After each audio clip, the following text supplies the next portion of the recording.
A paz do Senhor Jesus, irei tratar aqui mais um assunto bíblico, assunto teológico, assunto da Bíblia Sagrada. Hoje irei tratar sobre Israel, Israel como relógio de Deus, Israel como instituição, a divina de Deus e também sobre a igreja. Aliás, a Bíblia fala de 3 instituições criadas por Deus, que ao longo da história têm sido duramente atacada pelo diabo. A primeira instituição criada por Deus e atacada pelo diabo, a família, que Deus instituiu lá no Jardim do Éden, instituída pelo próprio Deus e atacada pelo diabo naquela ocasião, e até hoje vem sendo atacada, porém Deus tem preservado a família. Segunda instituição criada por Deus, Israel, criada a partir de Abraão, a partir dos 12 patriarcas, filhos de Israel, filho de Jacó, e ao longo da história Israel também tem sido duramente atacado pelo diabo. Terceira instituição criada por Deus, a igreja, criado quando Jesus disse sobre esta pedra, falando dele próprio, edificarei a minha igreja e as portas do inferno não prevalecerão contra ela. Então essas 3 instituições são instituições criadas por Deus e Deus tem as preservado. Essas instituições têm sido preservadas por Deus. Deus tem preservado essas instituições. Mas antes de entrar diretamente no vídeo, se inscreva no nosso canal, deixe o seu like. Sempre estamos abordando os assuntos teológicos, escatologia. Temos abordado também o hebraico bíblico. Se você procurar aqui no canal, você vai encontrar aulas de hebraico. Então se inscreva no nosso canal e deixe o seu like e vamos ao vídeo. Muito bem. Israel tem sido atacado pelo diabo ao longo da história. É só olhar as diásporas, os cativeiros, cativeiro assírico, cativeiro babilônio, cativeiro, período em que Israel esteve sob o controle dos medos persas, da Grécia, do Império Romano, em 70 depois de Cristo, quando Israel foi espalhado pelo mundo e milhões de judeus foram mortos, o Holocausto na Segunda Guerra Mundial, protagonizado por Hitler e etc. Mas Israel tem sido preservado, Israel tem sido guardado por Deus. Muitas pessoas dizem que a igreja está no lugar de Israel e que o plano de Deus com Israel acabou. Mas vamos ver o que diz a Bíblia. O capítulo 9, 10 e 11 de Romanos, Paulo fala sobre exatamente isso. E no capítulo 11, versículo 1, ele fala: digo, pois, porventura, rejeitou Deus o seu povo? Pergunta Paulo. De modo nenhum, ele mesmo responde. Porque também eu sou israelita, da descendência de Abraão, da tribo de Benjamim. No versículo 25 ele diz: porque não quero, irmãos, que ignoreis este segredo, para que não presumais de vós mesmos, que o endurecimento veio por parte sobre Israel, até que a plenitude dos gentios haja entrado. O que é que Paulo está dizendo? Que Deus continua com o seu projeto com Israel. Deus não anulou o seu projeto com Israel. Porém, estamos na plenitude dos gentios. Quando Cristo morreu na cruz do Calvário, conforme a Bíblia prevê, ele morreu pelo mundo todo, para que pessoas do mundo todo venham se arrepender e entrar no aprisco de Deus por intermédio de Cristo. Isso significa que estamos na plenitude dos gentios. Quando acabar a plenitude dos gentios, Deus voltará a tratar com Israel. Existem promessas, existem alianças eternas que Deus prometeu a Israel, que irá se cumprir no futuro. Por exemplo, a promessa abraâmica, a promessa davídica, a nova aliança, são alianças, são promessas que irão se cumprir no período milenar. Mas hoje Deus tem tratado com a igreja, porém Deus tem preservado a história de Israel. Em que pese o mundo querer a destruição de Israel, ou melhor, boa parte do mundo, as pessoas, vemos um ódio nas pessoas em relação a Israel. Eu não concordo com tudo que acontece em relação a Israel. Vejo que muitas pessoas inocentes têm, de fato, sido atingidas através dessa guerra.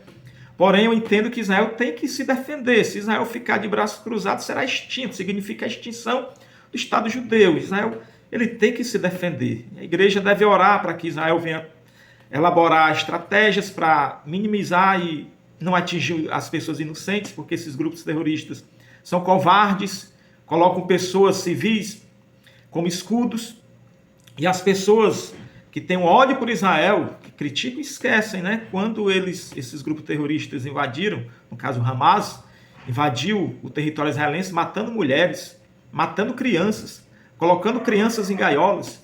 E eu pergunto, cadê o sentimento humano dessas pessoas que sentam o pau em Israel, criticam Israel, mas quando é para falar do grupo terrorista, ficam bem caladinhas, né? Então a igreja deve se posicionar, orando pelos inocentes na Palestina, que têm sido atingidos pela guerra, orando por Israel, orando para que Deus venha estender o seu braço, a sua mão sobre o Oriente Médio, não de forma hipócrita como essas pessoas fazem, que desejam a destruição do povo judeu, absolve os grupos terroristas e usam como um argumento falacioso, os inocentes. A igreja reconhece que os inocentes devem ser preservados, em que pese os covardes grupos terroristas colocar civis como escudos, e também a igreja reconhece que Israel deve se defender. Mas voltando aqui ao estudo bíblico, o período da grande tribulação, a última semana de Daniel, o teólogo Duas de Pentecostes, ele diz que a grande tribulação, a 70ª semana de Daniel, tem dentre as suas naturezas preparar Israel para o Messias. A igreja será arrebatada antes da grande tribulação. Na grande tribulação, Deus tratará com Israel, Israel será preparada para receber o Messias. Paralelo a isso, acontecerão juízos de Deus sobre o mundo. Acontecerá que será abertos 7 selos, que representam juízos de Deus. Serão tocadas 7 trombetas, que representam os juízos de Deus. Serão derramadas 7 taças sobre o mundo todo, representando os juízos de Deus sobre a humanidade no período tribulacional, conforme prevê o livro de Apocalipse. E dentro desse contexto, Israel estará sendo lapidado, preparado, de modo que, quando Jesus voltar pela segunda vez, Israel terá recebido o Senhor Jesus como o Messias. O profeta Zacarias, no capítulo 14, ele diz que as nações do mundo todo irão cercar Israel, marchar contra Israel, obviamente, conforme Apocalipse, lideradas pelo anticristo e pelo falso profeta, uma das bestas, né? As 2 bestas. E o Senhor sairá em socorro de Israel. Israel perceberá que Isaías 53, de fato, se cumpriu em Cristo Jesus. Isaías 53 fala que o Messias seria morto como um cordeiro. Embora Israel não reconheça Jesus como Messias, o cordeiro morto foi o Senhor Jesus. A profecia de Isaías 53 se cumpriu em Cristo. Outra profecia também, que acontece também entre os profetas menores, eu não recordo se é Miqueias, eu acho que é Miqueias, fala que Jesus entraria em Jerusalém montado no jumento. O Messias, quem entrou em Jerusalém montado sobre o jumento foi Jesus. Embora Israel não reconheça Jesus como Messias, as profecias apontam para Jesus como Messias. De modo que na grande tribulação, na batalha do Armagedon, Israel reconhecerá e verá que o Senhor, de fato, é o Messias. Peço que você se inscreva no meu canal. Está gostando do vídeo? Está gostando do assunto? Se inscreva no nosso canal, deixe o seu like. Então Israel, precisamente no período tribulacional, reconhecerá o Senhor como Messias. Grandes teólogos, como não só Duas de Pentecostes, Thomas Ice, John Walvoord, reconhecem que a grande tribulação, a última semana de Daniel, de fato, será para preparar Israel para o Messias. Isso prova que Israel não foi deixado como um projeto deixado de lado.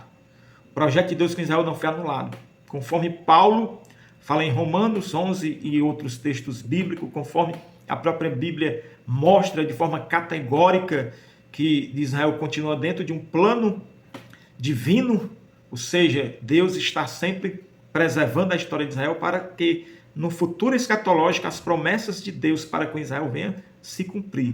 E se cumprirão. E a igreja deve estar orando, ore pelos palestinos, ore por Israel. Salmo 122, a Bíblia diz que prosperarão aqueles que orarem pela paz em Jerusalém. Ore pela paz de Jerusalém, ore para que aquelas pessoas inocentes que estão sendo atingidas pela guerra venham ser preservadas. Ore pela paz, porém sabendo que é difícil paz nesse período em que vivemos e estamos vivendo os últimos dias, mas ore sempre para que Deus venha derramar sua graça sobre o mundo. Então, meus amados, que Deus em Cristo vos abençoe, deixe o seu like e se inscreva no meu canal e até o próximo vídeo. Amém.